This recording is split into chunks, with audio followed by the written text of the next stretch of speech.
L'épicycloque a maintenant 1 an. Les épisodes de la série éponyme ont eu un succès retentissant.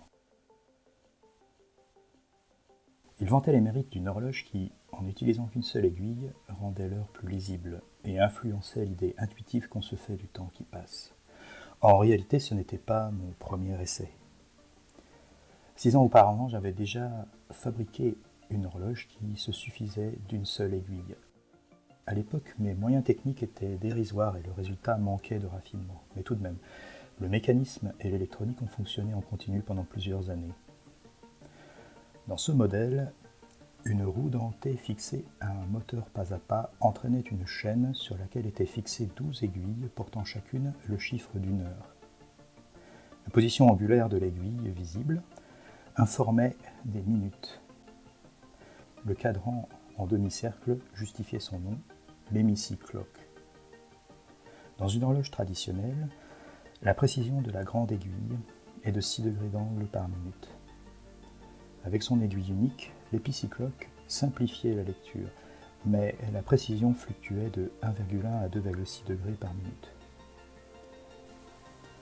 L'hémicycloque a une précision constante de 3 degrés par minute. Elle est un compromis entre l'aiguille unique et une précision acceptable. Notons que l'hémicycloque fait vivre une expérience différente du temps. L'horloge classique montre bien la cyclicité du temps, mais ces deux aiguilles déconnectent les heures des minutes. L'aiguille unique de l'épicycloque redonne au temps son continuum authentique, mais ses marches arrière dissonnent avec la nature irrévocable du temps. L'hémicycloque, en plus d'éviter les circonvolutions, introduit une nouvelle idée, que voici. La grande aiguille de l'horloge classique refait le même chemin encore et encore, comme si chaque heure était un retour, un recommencement, un rabâchage. Or, cette idée est fausse. Le temps est une course en avant, en sens unique.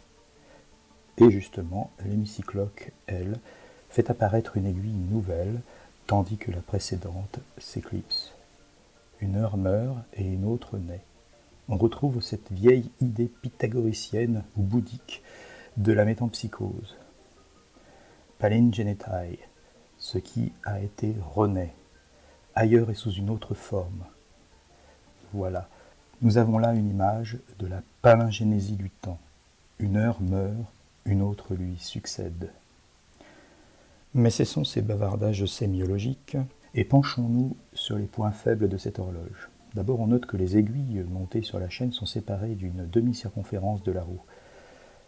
Même avec une petite roue, il faut une longue chaîne et donc l'horloge est volumineuse. Et puis le mécanisme en métal est robuste, mais il faut le huiler fréquemment, au risque de le salir.